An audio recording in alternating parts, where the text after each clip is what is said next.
Hey soul family, welcome back to my YouTube channel Priyanka 777 tarot guys. आप सभी के प्यार के लिए और प्यारे प्यारे कमेंट्स के लिए बहुत बहुत शुक्रिया, धन्यवाद, thank you so much guys.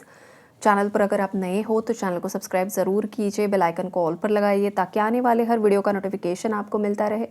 जितने भी मेरे नए पुराने सब्सक्राइबर्स हैं सभी का तहे दिल से शुक्रिया, धन्यवाद, thank you so much guys.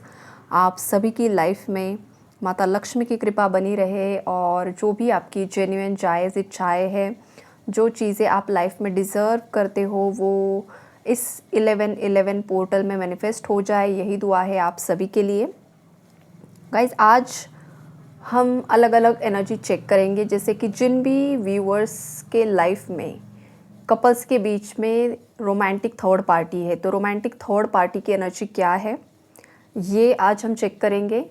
Extra marital affairs, जिनके भी पार्टनर्स एक्स्ट्रा मैरिटल अफेयर्स में है उन लोगों के लिए एनर्जी अपडेट होगा। और इसके बाद में जो वीडियो अपलोड करूँगी वहाँ पर जो बाकी थर्ड पार्टीज़ है, जैसे कि फैमिली हुई या फिर अदर कोई सिचुएशन है, तो उनकी एनर्जी हम चेक करेंगे, ओके, ताकि आपको क्लैरिटी मिले। तो गाइज़ यहाँ पर देखो, जो सबसे पहली एनर्जीज़ है वो मैं आपको बताना चाहूँगी। यहाँ पर देखो, रोमांटिक थर्ड पार्टीज़ की जो एनर्जीज़ है वो इस तरीके की है कि ये जो पर्सन है, ये जो मेल फीमेल यहाँ पर जो कोई भी पर्सन रहा है वो पर्सन काफ़ी ज़्यादा फ्लर्टिशियस एनर्जीज़ में है। जो भी third party romantic third party है, ख़ास करके आपके पार्टनर की लाइफ में, और आपको उसका कंफर्मेशन है, डाउट्स नहीं गाइज। अगर आपको डाउट है तो गाइज पहले आपको क्लैरिफाई करना होगा कि सच में ये है कोई पर्सन या आपके ये बस इल्यूजन्स है, भ्रम है, या आपके ख्याली पुलाव है, या फिर आप ओवरथिंक कर रहे हो। आपको पता होना चाहिए, सबूत अगर आपके पास है, आपको पता है तो ही रोमांटिक थर्ड पार्टी है ऐसा आपको मान कर चलना है, अदरवाइज़ नो। जिन व्यूअर्स को पूरे तरीके से प्रूफ्स है, उनके पास सबूत है, तो ये रीडिंग आपके साथ मैच होगी गाइज, ओके। तो यहाँ पर सबसे पहले आपको बता दूँ कि कुछ व्यूअर्स के पार्टनर्स, अनफॉर्चुनेटली गाइज, हो सकता है ये रीडिंग आपको थोड़ा सा ट्रिगर कर दे, लेकिन आपके पार्टनर जो है ना थर्ड पार्टी में काफ़ी ज़्यादा मुझे खुश दिखाई दे रहे हैं। अभी भी इस पर्सन की आंखें नहीं खुली है, इस पर्सन को सच और झूठ का पता नहीं चला है और ये पर्सन काफ़ी ज़्यादा इमेच्योर एनर्जीज़ में है। हो सकता है इस थर्ड पार्टी के साथ आपका जो भी पार्टनर है उसका कुछ ना कुछ पास्ट लाइफ पेंडिंग कर्मा है, जो साइकिल्स अभी भी चल रही है, वो एंड नहीं हुई है।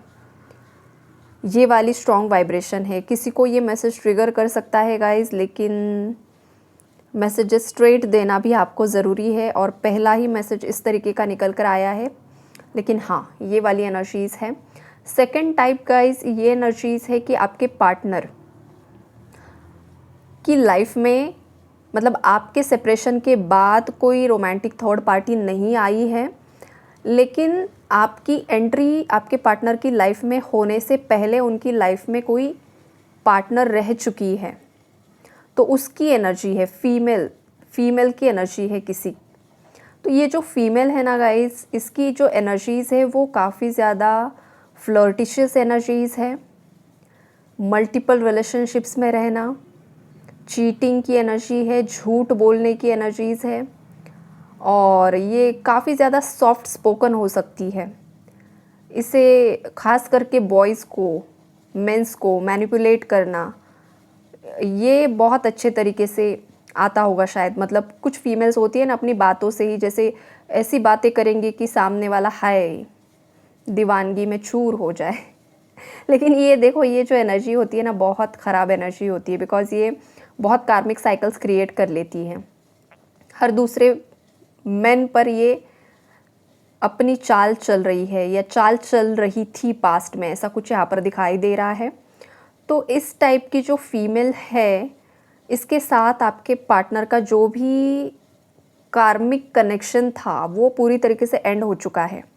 हो सकता है इस फीमेल के साथ आपके पार्टनर का इसी साल बहुत बड़ा झगड़ा हुआ है, आमने सामने कुछ बहुत बड़ा झगड़ा हुआ है। इस फीमेल ने कुछ झूठ आपके पार्टनर को बताए थे, बिकॉज़ ये चाहती थी कि आप और आपके पार्टनर का डाइवोर्स हो जाए।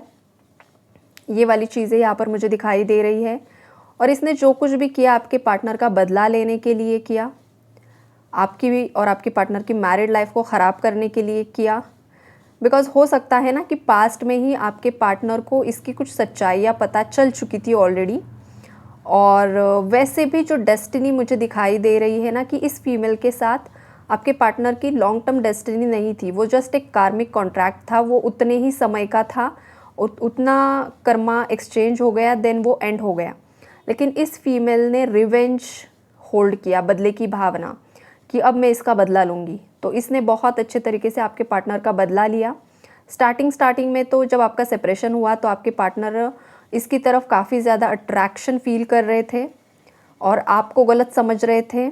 इस फीमेल और आपके बीच में काफ़ी ज़्यादा कंपैरिजन किया है आपके पार्टनर ने कि हो सकता है तब आप आपके सेल्फ रिस्पेक्ट को मेंटेन कर रहे थे, इसलिए आपने बातचीत बंद कर दी थी। और ये जो फीमेल है ये आपके पार्टनर को हमेशा से ही चेज़ कर रही थी, बिकॉज़ इसे देखो मल्टीपल रिलेशनशिप्स में रहना पसंद है।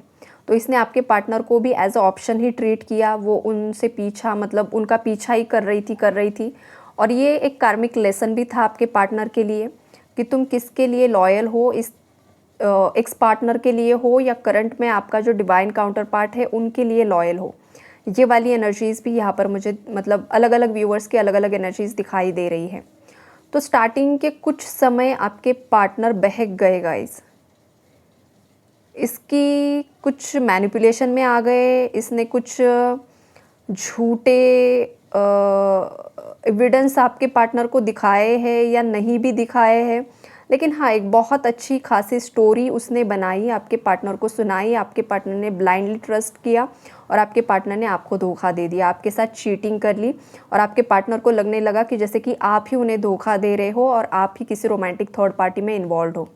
लेकिन जब से आपके पार्टनर के साथ आपका सेपरेशन हुआ है, नो कांटेक्ट हुआ है, तब से आपकी लाइफ में कोई भी इंसान की एंट्री मुझे नहीं दिखाई दे रही है।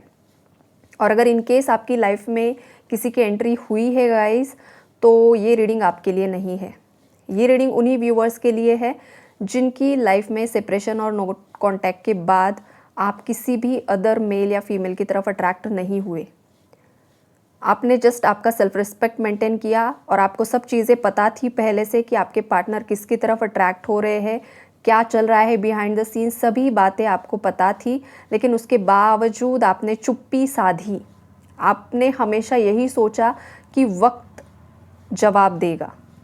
आपने एक सही डिवाइन टाइमिंग का वेट किया गाइस और एग्जैक्टली वही हुआ।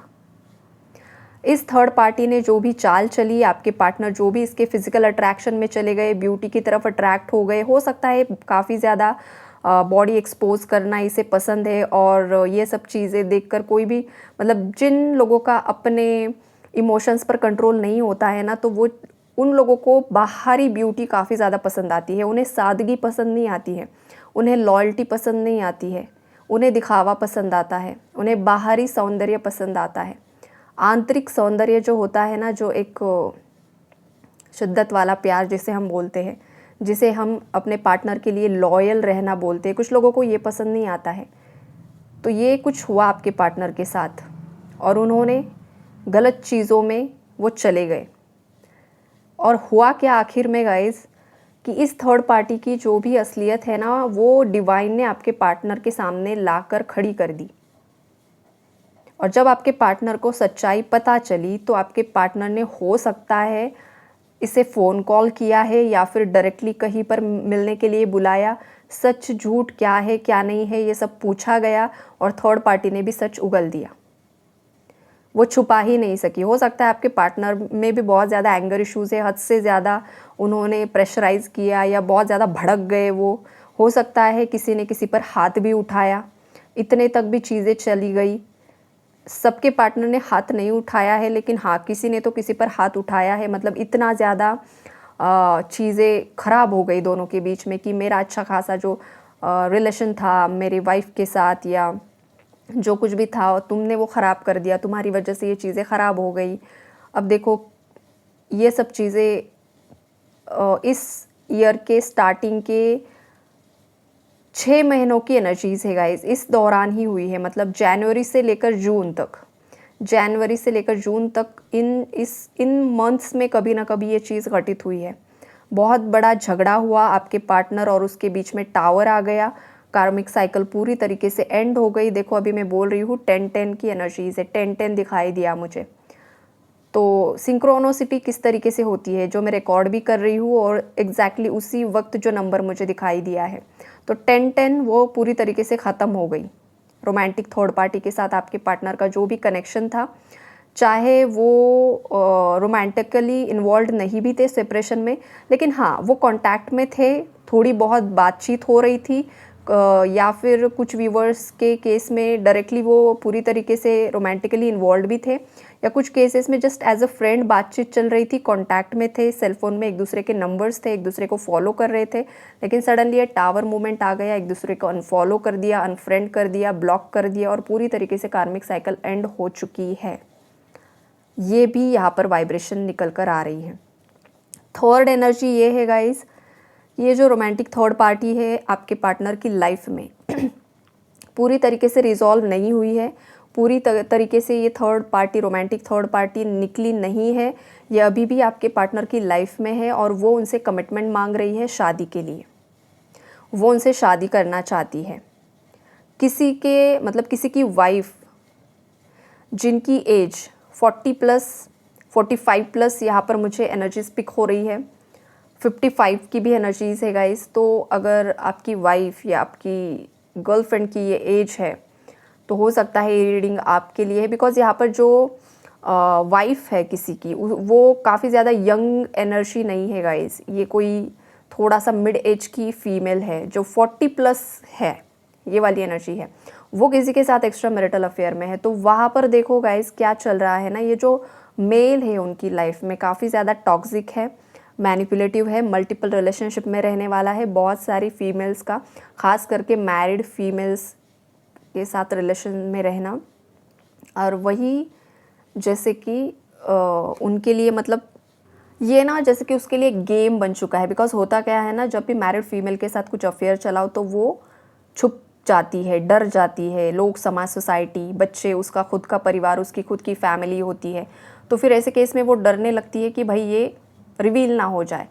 तो ऐसे जो लोग हैं ना उसका फ़ायदा उठाते हैं और ब्लैकमेल करते हैं। तो ऐसा ही कोई किसी को ब्लैकमेल कर रहा है।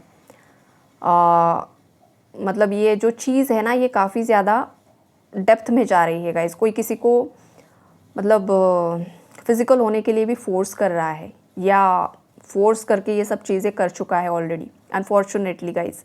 लेकिन ये एनर्जी है यहाँ पर, किसी को ट्रिगर हो सकता है, लेकिन हाँ पोर्टल्स की एनर्जी यही होती है, जो पोर्टल्स के आसपास आपके सामने सच्चाई आती है।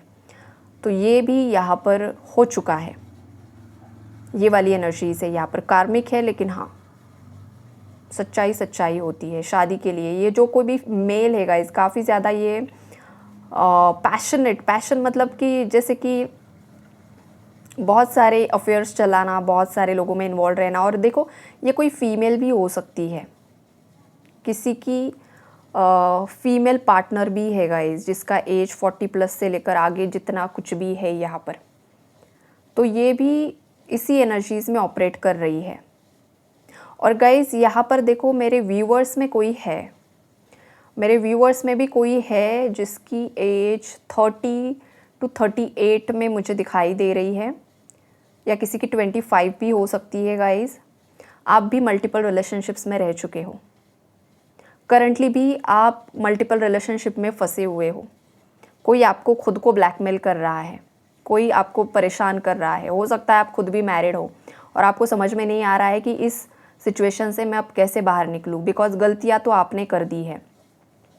तो अगर गलतियाँ की है आपने तो आपको देखो अब खुद ही ये जो आपने मेस क्रिएट किया है ना वो आपको खुद ही समेटना होगा। अगर आपने आपके खुद के हस्बैंड को या खुद की वाइफ को किसी ने धोखा दिया है या धोखा दे रहे हो तो वक्त रहते संभल जाओ, भगवान सब कुछ देख रहा है। ऐसा ना हो कि जो आपका लॉयल पार्टनर है ना वो भी आपसे मुंह फेर कर चला जाए और फिर आप ना घर के रहो ना घाट के रहो। ये मेल और फीमेल दोनों के लिए है। अगर आपका पार्टनर आपके लिए लॉयल है, वो आपसे शादी मतलब ये निभाना चाहता है या चाहती है, और उसके बावजूद आप कहीं और ही जा रहे हो, कहीं और ही जा रहे हो, किसी और को ही ट्विन फ्लेम समझ रहे हो। ऐसी गलती मत करना, वार्निंग मैसेज है। अगर आपका पार्टनर आपके लिए लॉयल है, वो आपके साथ रहना चाहते हैं, वो आपसे प्यार करते हैं, वो आपके बच्चे के फादर है, मदर है, और आप हो कि आप किसी और के पीछे जा रहे हो, सबसे बड़ी बेवकूफ़ी कोई कर रहा है यहाँ पर। तो ये बेवकूफ़ी ना करो, अदरवाइज़ मतलब ये भी दिखाई दे रहा है ना मुझे कि आपको बहुत तगड़ा ट्रिगर मिलेगा, आपको धोखा मिलेगा। जिस पर्सन के पीछे आप जा रहे हो ना, वही धोखा देगा, और इतना गंदा धोखा देगा ना कि आपको लगेगा कि मैं सुसाइड ही कर लूँ अब।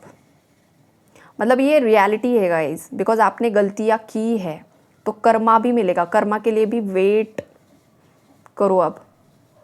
बिकॉज गलतियाँ की है ना गाइस, तो यहाँ पर कोई शुगर कोट नहीं होगा कि आप कार्मिक साइकिल्स में स्टक थे, ये था वो था, गलतियाँ कर रहे हो तो करो करो, ऐसा नहीं, ऐसे मैसेजेस देती ही नहीं हूँ मैं। कार्मिक साइकिल्स भी जब भी चलती है ना गाइस, तभी भी हर एक इंसान के हाथ में डिसीजन होता है कि ये साइकिल मुझे कितना ज़्यादा लंबे तक खींचनी है, कितना डीले करना है। अगर किसी गलत इंसान के साथ हो ना, तो आपको तुरंत ही वो साइकिल एंड कर देनी होती है। साइकिल्स का एंड करना आपके हाथ में होता है, लेकिन कुछ लोग अट्रैक्शन के चलते, डिज़ायर्स के चलते, कुछ लोगों को मल्टीपल ऑप्शंस को एक्सप्लोर करना पसंद होता है। तो ये सबसे बुरा, गंदा और ख़राब कर्मा होता है जो आपके रिलेशनशिप, मैरिड लाइफ को स्पॉइल कर देता है। फिर आप एक लॉयल पार्टनर के लिए तरस जाते हो, लेकिन आपके ना मैरिड लाइफ चल पाती है, ना रिलेशनशिप्स चल पाते हैं। तो या तो ये आपके साथ मैच होगा गाइज, या तो आपके पार्टनर के साथ मैच होगा। अगर आप खून के आंसू रोए हो ना, आपके पार्टनर ने अगर आपके साथ चीट किया है, किसी और की तरफ वो अट्रैक्ट हो गए, किसी और से शादी कर लिया, जो कुछ भी हुआ, आप उनके लिए लॉयल थे, और अगर इस पर्सन ने आपको चीट किया है ना, तो ऑलरेडी ये पर्सन खून के आंसू रो चुका है। ये पर्सन अपने जो भी मतलब पश्चाताप की एनर्जी में है ना, जो रिग्रेट की एनर्जी में है, वो अब प्रायश्चित कर रहा है कि जो भी गलतियाँ की भगवान जी माफ़ करो, और जो मेरा डिवाइन काउंटर पार्ट है वो मेरी लाइफ में आप दिला दो, मिरेकल हो जाए, कोई प्रेयर्स कर रहा है आपके लिए अब जाकर। और अगर किसी के पार्टनर की आंखें अभी भी नहीं खुल रही है ना गाइज, एक बहुत बड़ा तमाचा इस पर्सन के मुंह पर पड़ने वाला है, तो आप टेंशन मत लो, आप रिलैक्स रहो। ओके, तो यही है guys energy update. I hope आप लोगों को क्लैरिटी मिली होगी। Take care and God bless you all.